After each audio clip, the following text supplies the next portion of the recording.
اور پھر سیدنا صدیق اکبر گروہ صحابہ میں، اجتماع صحابہ میں، جماعت صحابہ میں سیدنا ابو بکر صدیق کی ذات گرامی وہ شخصیت ہے، وہ ہستی ہے جن کو نبیوں رسولوں پیغمبروں کے بعد پوری انسانیت میں فضیلت حاصل ہے۔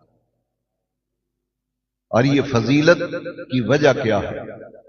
جب بھی کسی کو کوئی فضیلت ہوتی ہے اس فضیلت کا کوئی سبب ہوتا ہے، کوئی وجہ ہوتی ہے۔